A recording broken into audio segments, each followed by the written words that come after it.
এ ভাই, কোথায় যাচ্ছেন? থামুন। আমি বলছি একদম থামুন। আপনাকে কোথাও যাওয়া লাগবে না। আপনি যতই ভোকাবুলারি মুখস্থ করুন না কেন আর যতই গ্রামার বই কিনুন না কেন, ইংলিশে কথা বলতে হবে সঠিক ফর্মুলার মাধ্যমে।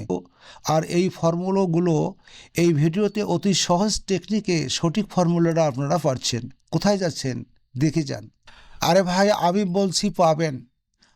আজ আমি আপনাদেরকে এমন একটি গোপন রহস্য বলবো, যেটি জানার পর থেকে আপনি আর কখনো ইংরেজি শেখার জন্য কারো কাছে ধন্না দেওয়া আপনাকে লাগবে না। শুধুমাত্র 8টি ম্যাজিক ফর্মুলা এবং 10টি টিপস বিনামূল্যে জানুন, আর আপনি সারা জীবনের জন্য 80% ইংলিশে কথা বলা শিখুন। এটা কোনো স্কুলে পড়াবে না, কোনো কোচিং সেন্টারেও পড়াবে না, ব্রিটিশ কাউন্সিলও এটা শেখাবে না। আজ প্রথমবার এমন একটি ইংলিশ শেখার সহজ টেকনিক শিখতে যাচ্ছি। আপনাকে কিছুই করা লাগবে না, শুধু আপনি ভিডিওটিতে একটি লাইক দিয়ে চুপটি করে বসে থাকুন আর ইংলিশ শেখার তামাশাগুলো দেখুন। আপনি কি জানেন, যাদের মাতৃভাষা ইংরেজি তারা 80% কথা বলে 8টি প্যাটার্ন দিয়ে? হ্যাঁ, ঠিক বলছি, মাত্র 8টি প্যাটার্ন দিয়ে তারা ইংলিশে কথা বলে। আমরা কেউই জানি না এই রহস্যটা, এই গুরু রহস্যটা আমরা কেউই জানি না। বাকি 20% দিয়ে তারা শুধু লিটারেচারের বই লেখে, যা আমাদের তেমন কোনো কাজে লাগে না। উদাহরণস্বরূপ বলতে পারি, যেমন প্রেজেন্ট পারফেক্ট কন্টিনিউয়াস টেন্স আমরা কয়জনে বাংলায় ব্যবহার করি, ইংরেজি তো দূরের কথা। পাস্ট পারফেক্ট টেন্স কতজনে বাংলায় ব্যবহার করি, পাস্ট পারফেক্ট কন্টিনিউয়াস টেন্স কতজনে ব্যবহার করি বাংলায়, আর তো ইংরেজি। ফিউচার পারফেক্ট টেন্স এবং ফিউচার কন্টিনিউয়াস টেন্স আমরা কতজন ব্যবহার করি কথা বলার সময়। কথা বলার সময় আমরা কতজন ন্যারেশনের ফর্মুলে ব্যবহার করি, কতজন ভয়েসের ফর্মুলে ব্যবহার করি। এগুলোর কোনো প্রয়োজন নেই, এগুলোর কোনো প্রয়োজন নেই। আমাদের ইংরেজি ভাষা শিখতে গেলে যারা ইংরেজি মাতৃভাষায় কথা বলে তারা এই 8টি প্যাটার্ন এবং 10টি আরও টিপস আছে, এগুলো দিয়ে তারা ইংরেজিতে কথা বলে অনর্গল। আমরা ঝামেলার যাব কেন? আমাদের ইংরেজি শেখা নিয়ে কথা, যত সহজে আমরা শিখবো আমাদের তত ভালো। আমরা কঠিনে যাব না। প্রমোদ চৌধুরী বলে গেছেন, যাহা বুঝিতে পারা যায় না তাহা হইতে কোনো শিক্ষা লাভ হয় না। আমরা সহজ টেকনিক শিখব, যেগুলো আমাদের ইংরেজি বলার ক্ষেত্রে কাজে লাগবে। আমরা প্রতিদিন যে কথাগুলো বলি, পরিবারে, প্রতিষ্ঠানে, দোকানে, বন্ধুর সাথে, ইন্টারভিউতে, সবগুলো কথাই এই 8টা প্যাটার্নের মাধ্যমে সীমাবদ্ধ। এই 8টি প্যাটার্নের পাশাপাশি ভিডিও শেষাংশে 10টি টিপস আছে, সেগুলো আয়ত্ত করতে পারলে আপনি ইংরেজি রাজা হয়ে যাবেন ইনশাল্লাহ। যারা ইংলিশে কথা বলে তারা এই প্যাটার্নগুলো ব্যবহার করে। প্রথম প্যাটার্ন, তারা প্রথমে প্যাটার্নটা হবে subject plus verb plus object, subject plus verb plus object. এর বাংলা রূপটা এরকম হবে, আমি ভাত খাই, সে টিভি দেখে, আমরা ফুটবল খেলি, রহিম একটি বই পড়েছিল, তারা কাজটি করবে। এমন ধরনের যতগুলো সেন্টেন্স আমরা বাংলায় ব্যবহার করব, ঠিক ইংরেজিতে কনভার্ট করার সময় এগুলো বলতে হবে সাবজেক্ট, ইংরেজির সাবজেক্ট। এগুলো হলো ইংরেজির সাবজেক্ট, এগুলো হলো ভার্ব, আর এগুলো হলো অবজেক্ট। যেমন আমি ভাত খাই, I eat rice. Say TV দেখে, শি বা হি ওয়াচেস টিভি। আমরা ফুটবল খেলি, উই প্লে ফুটবল। রহিম একটি বই পড়েছিল, এখানে কিন্তু অতীতকাল হয়েছে। রহিম একটি বই পড়েছিল। রহিম রেড এ বুক। এটা রিড হবে না উচ্চারণ, এর হবে রেড, যেহেতু এটা ফার্স্ট ফর্ম। রেড এ বুক।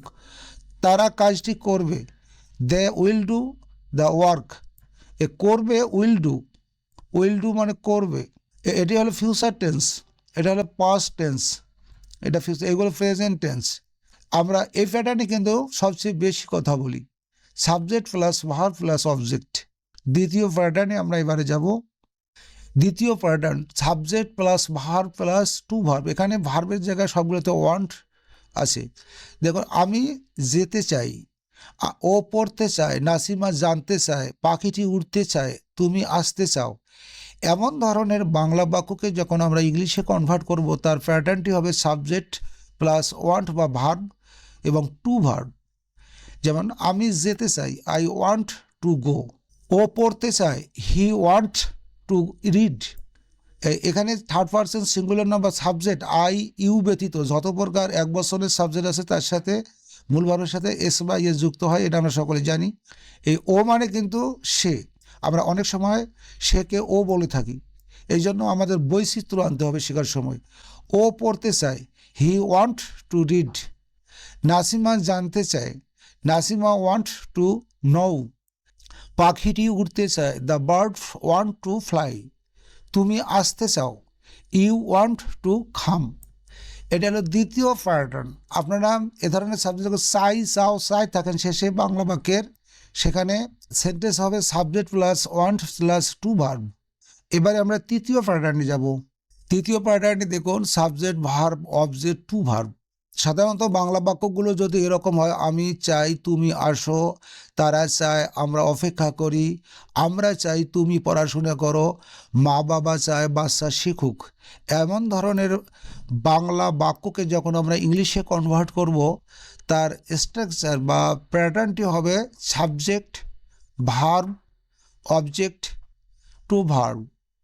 যেমন আমি চাই তুমি আসো, I want to you to কাম।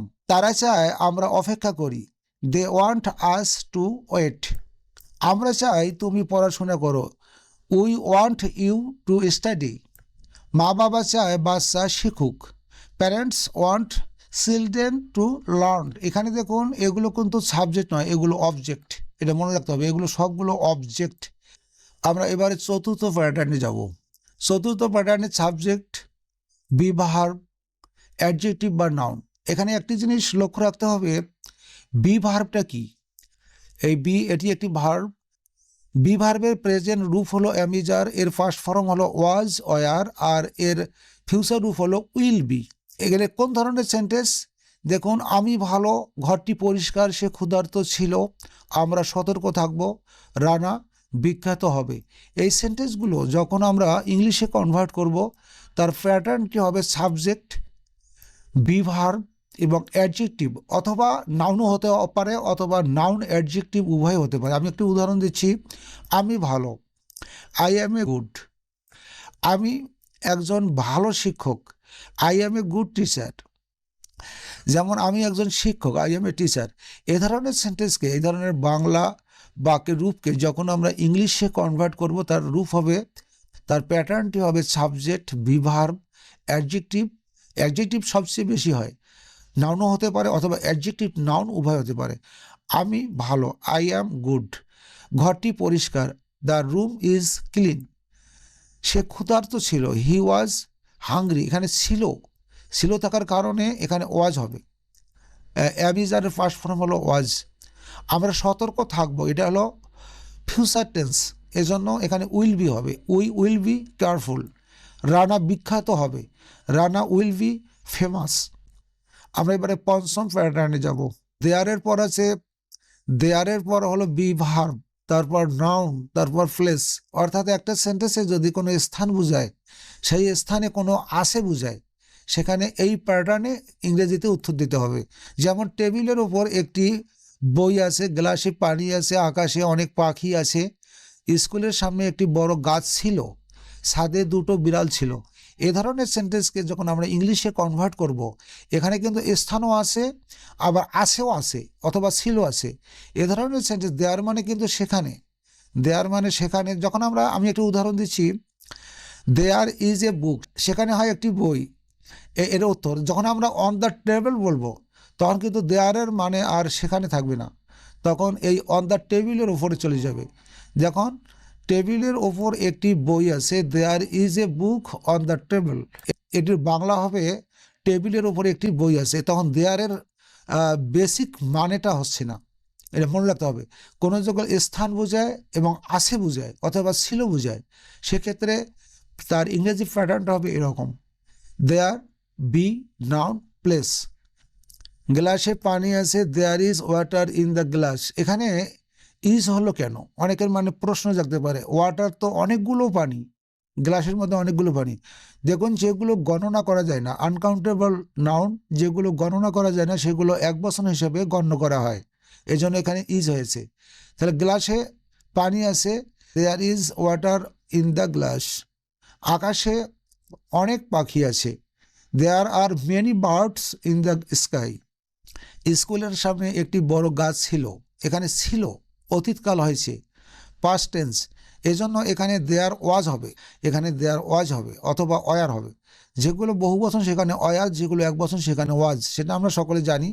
তো স্কুলের সামনে একটি বড় গাছ ছিল, এর ইংরেজিটা হবে দেয়ার was a big tree front, মানে সামনে, অফ দ্য স্কুল, স্কুলের সামনে, ফ্রন্ট অফ দ্য স্কুল, স্কুলের সামনে।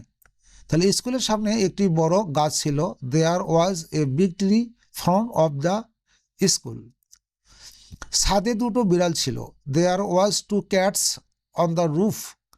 আমরা এবারে ষষ্ঠ প্যাটার্নে যাব। ষষ্ঠ প্যাটার্নে লক্ষ্য করুন, সাবজেক্ট বি মানে বি ভার্ব, তারপর ভার্বের সাথে আইএনজি। এখানে এগুলো কিন্তু present continuous tense, past continuous tense, future continuous tense. এই স্ট্রাকচারটি এরকম বা প্যাটার্নটি এরকম হবে। আমি পড়ছি, পড়িতেছি, পড়িতেছি বা পড়ছি, এই কাজটা এখনও রানিং আছে, চলতেছে। সে রান্না করছে, এখনও করছে। আমরা ইংরেজি পড়ছি, আমরা ইংরেজি পড়ছি, এখনও পড়ছি, কাজটা চলছে। সে গাড়ি চালাচ্ছিল অতীতকালে, কিন্তু গাড়িটা চলছিল কাজটি।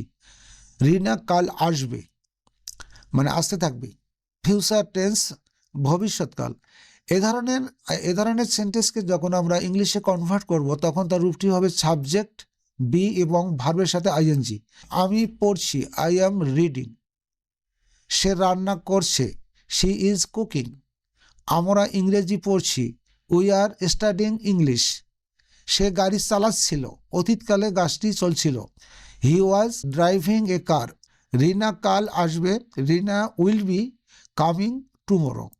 এ ধরনের সেন্টেন্সকে আমরা যে কাজটা চলতেছে বা অতীতে চলছিল বা ভবিষ্যতে চলবে, সেই ধরনের সেন্টেন্সকে যখন আমরা ইংরেজি কনভার্ট করব, সাবজেক্ট বি এবং ভার্বের সাথে আইএনজি, তারপর আদার্স থাকতে পারে।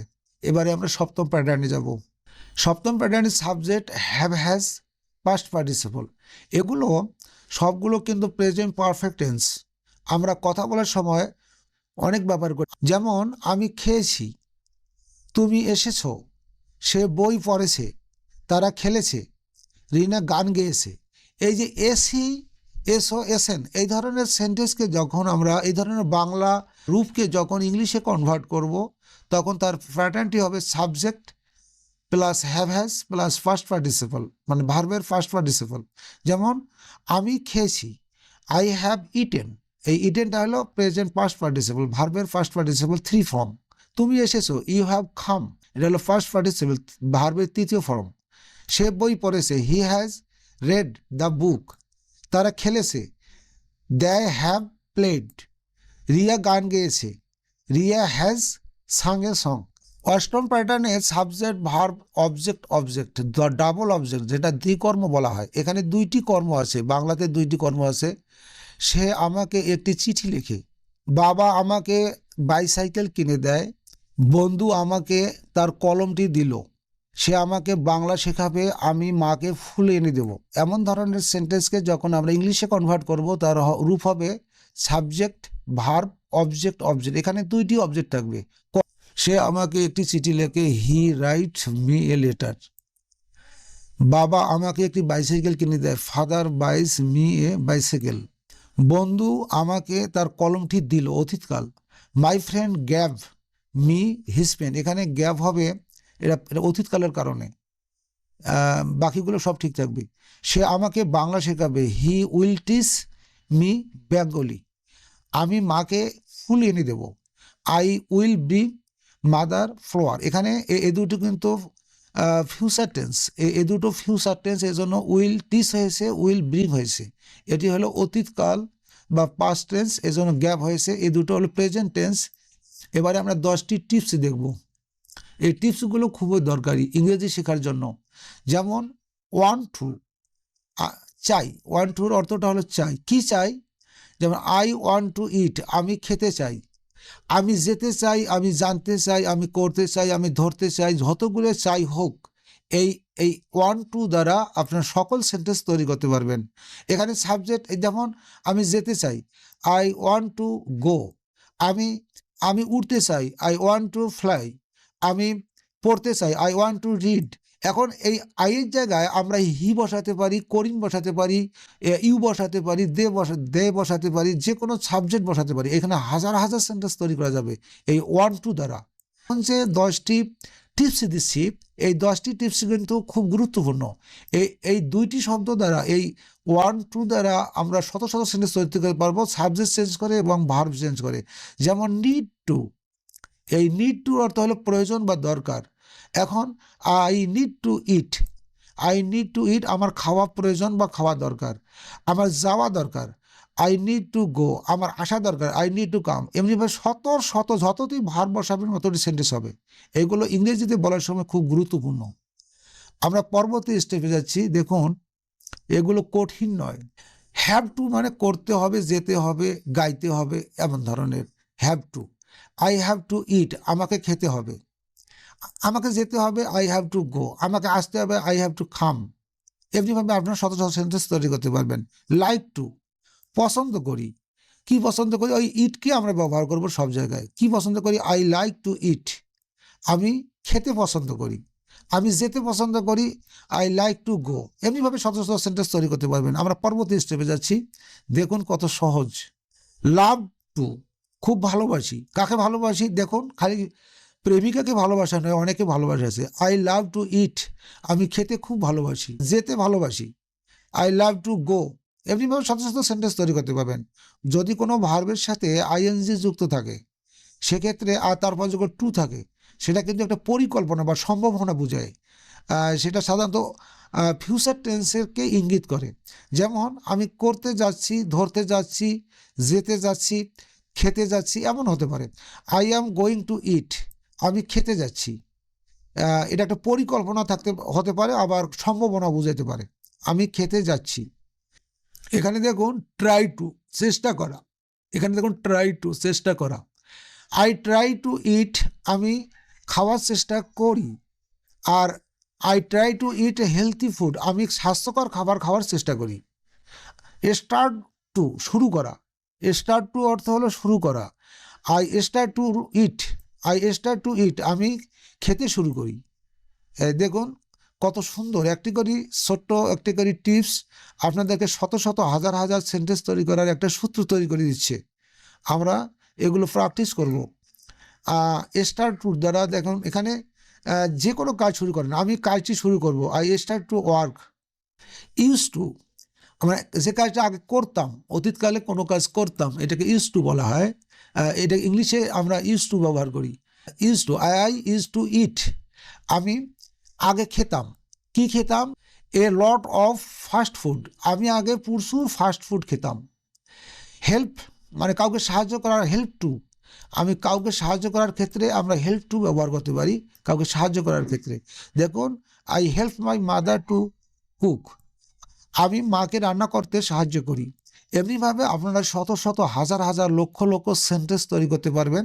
শুধু আমাদের একটু প্র্যাকটিস চালিয়ে যেতে হবে। এই কয়টি ফর্মুলার বাহিরে আপনি কোনো ইংরেজি সেন্টেন্স করার কোনো ফর্মুলা পাবেন না। তবে ইন্টারোগেটিভ নেগেটিভ সেন্টেন্স এইগুলো যখন আমরা করব সেটাও তো সহজ, সেটা ফর্মুলাও সহজ। সেগুলো অনেক ভিডিওতে দেয়া আছে, আপনারা দেখে নেবেন। দেখুন কোনো বাক্যই বাহিরে থাকতেছে না। দেখলেন শুধুমাত্র 8টি প্যাটার্ন এবং 10টি টিপস দ্বারা আমরা শত শত বাক্য তৈরি করার একটা টেকনিক শিখলাম এই ভিডিওতে। 30 দিন আপনারা প্রতিদিন 10টি করে ওয়ার্ড বানান আর 30 দিনে ইংরেজিতে ফ্লুয়েন্ট হয়ে যান। গ্যারান্টি দিচ্ছি ইনশাল্লাহ আপনারা ইংরেজি শিখবেন। এখন ভিডিওতে একটু কি লাইক করা যায়, চ্যানেলটিকে সাবস্ক্রাইব করতে পারবেন আর কমেন্ট লিখে দিন। পরের ভিডিওতে আরও বড় রহস্য আছে, বেল আইকনটি টিপে রাখুন। সকলের সুস্বাস্থ্য এবং দীর্ঘায়ু কামনা করে ভিডিওটি আজকের মতো এখানে শেষ করছি। ধন্যবাদ সকলকে, খোদা হাফেজ।